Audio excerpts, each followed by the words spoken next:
Hi everyone, Katja here. Welcome back to my channel. Today we're venturing into the novelizations of two Guillermo del Toro cinematic masterpieces. First, the hauntingly beautiful narrative of Pan's Labyrinth, the Labyrinth of the Faun, where the cinematic genius of Guillermo del Toro and the literary prowess of German author Cornelia Funke converge. And then we're diving into the enchanting depths of The Shape of Water, a novel that combines the visionary talents of Guillermo del Toro now with the literary artistry of American author Daniel Kraus. And I've also got a separate chapter in this video that you can have a look at after I've talked about the books. But I wanted to give you a heads up about that. It looks at the common themes of both these stories. And I thought, actually, maybe just watch it, watch the themes bit if you've read the books or watched the videos, either or. I want to keep your enjoyment of discovering those themes firsthand. But I'd love to hear your thoughts at the end of the video, whether you think of other themes that popped up for you. So, Pan's Labyrinth, let's start with that. Set in the grim aftermath of the Spanish Civil War, it intertwines the harsh realities of post-war Spain with the enchanting and perilous world of a young girl's fantasy. The story follows Ophelia, a bright and imaginative child who moves with her pregnant mother to live with her new stepfather, Captain Vidal, a ruthless officer in Franco's army stationed in a remote forest outpost. As Ophelia explores the surrounding woods, she stumbles upon an ancient stone labyrinth. A mysterious faun who dwells within tells her she is a princess from a magical kingdom and she can return to her true home, but only if she completes 3 dangerous challenges. So Ophelia navigates this fantastical journey, facing frightening trials that mirror the encroaching darkness of her reality and blurring the lines between brutal truths and hopeful fantasies. The story really explores innocence, bravery, and the power of belief amidst adversity. Now, Pan's Labyrinth was initially brought to us, or brought to life, through Del Toro's visually stunning 2006 historical dark fantasy film, and it's found a new voice in Funke's novelization from 2019. The film is celebrated for its rich visual language capturing the brutal realities of war alongside the boundless realms of fantasy. So, what happens when we move from a visual language to the written word? Well, Cornelia Funke uses her literary skill to draw us deeper into the characters' minds, offering insights into their motivations and fears, and enriching the narrative tapestry that Del Toro first laid out for us. Its in-depth exploration into the psyche of characters like Ophelia and Captain Vidal, alongside the backstory and internal monologues, provides the reader with a fuller understanding of this tale's complexity. It's an introspective dive that adds layers to the original narrative and gives us a richer thematic experience, looking at innocence, resilience, defiance against tyranny, and more. While both mediums, film and novel, allows for a broader contemplation of the themes like resistance, the rebels, for example, this one really takes us deeper into things, and it does a great job of blending the reality and the fantasy, just as the cinematic piece did. Now, where this adaptation shines is it adds to the film's visual storytelling, and Funke weaves in her unique narrative flair, inviting readers to explore layers of symbolism and emotion that the film suggests visually. It is not just a faithful homage to Del Toro's masterpiece, but is also an incredible work of literature in its own right, and invites us to revisit the enchanting yet harrowing world of Pan's Labyrinth with fresh eyes, deepening our appreciation for the original story in film. Now, a few illustrations as well are sprinkled here and there in this Bloomsbury edition by the illustrator who did the cover image, and that is Alan Williams. So then we go on to The Shape of Water, set against the backdrop of Cold War 1962 America.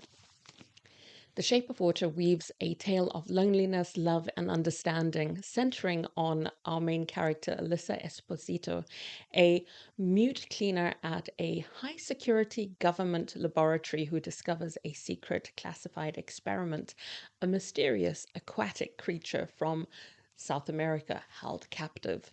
Now, in the 2017 Mexican American romantic dark fantasy film directed and co produced by Guillermo del Toro and written by del Toro and Vanessa Taylor, it captured audiences' imagination by effortlessly merging the mundane with the fantastical or the marvelous. It celebrated the unlikely love story between Alyssa and the amphibious creature. So, how does such a visually stunning film translate into the written form? Well, Cross collaborates with Del Toro to deepen the narrative, offering readers a new lens through which to view this poignant tale. The novel format gives us a far richer backstory to all the characters, delving into their inner lives and providing rich backstories that we didn't have in the film, including the motivations that perhaps the film only hinted at through visuals and brilliant performance. Through Cross's words, we gain insight into Alyssa's silent world, the creature's otherworldly perspective, and even the antagonist's complex psyche, presenting a multidimensional view of a story about finding connection in the most unexpected places.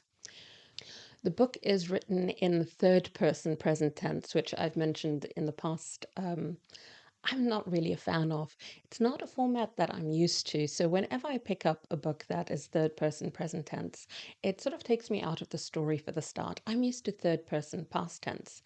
But anyway, it starts with Richard Strickland reads the brief from General Hoyt. He's at 11,000 feet, the twin prop taking hits as hard as a boxer's fists.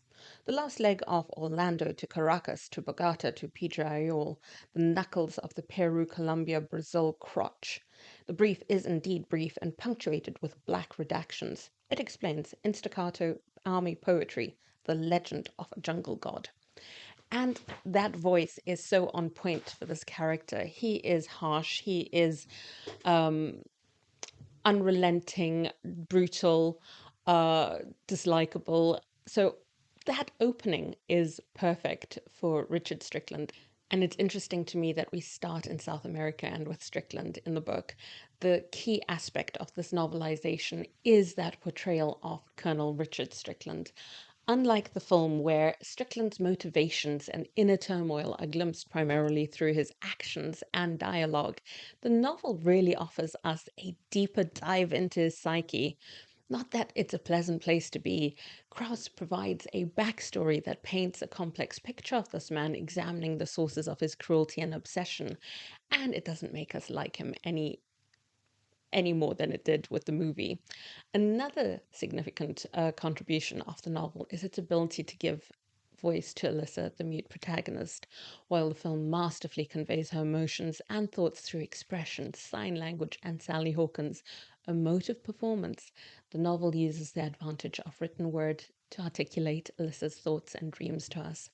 This introspective access to her character enriches the romantic and mystical elements of the story, emphasizing her agency and the depth of her connection with the creature.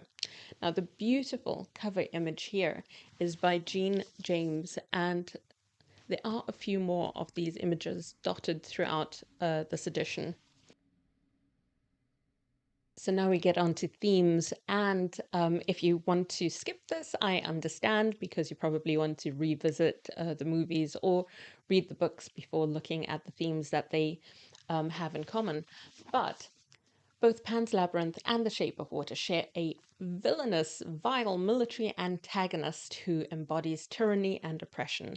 They explore otherworldliness as an escape where reality and fantasy blend to offer solace and hope. Silence and communication play pivotal roles as well, showcasing the power of nonverbal communication in fostering deep connections without language or spoken language.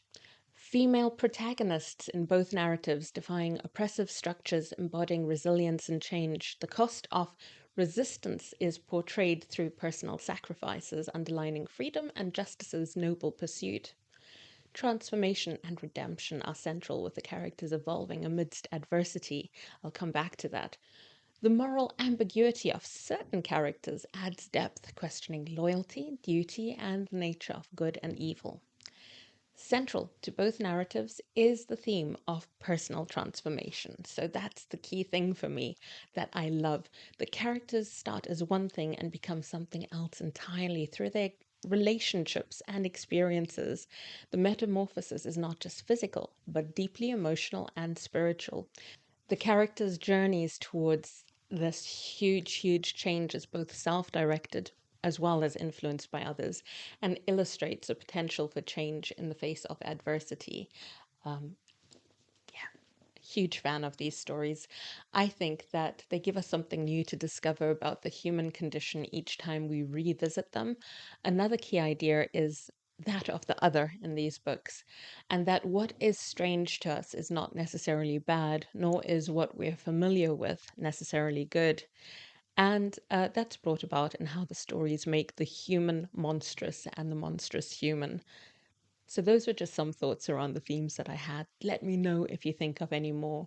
Whether you're drawn to the eerie, war-torn Spain of Pan's Labyrinth or the cold, secretive labs of The Shape of Water, these stories and their novelizations offer a testament to the enduring power of story to reveal the truth, challenge injustice, and celebrate the odd, the overlooked, the outcast.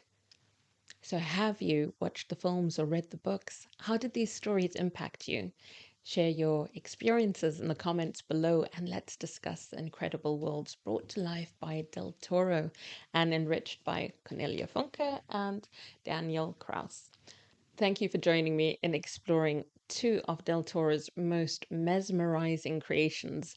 Until next time, keep reading, keep watching, and never stop seeking the magic hidden in the shadows of the ordinary. Take care and see you in the next video.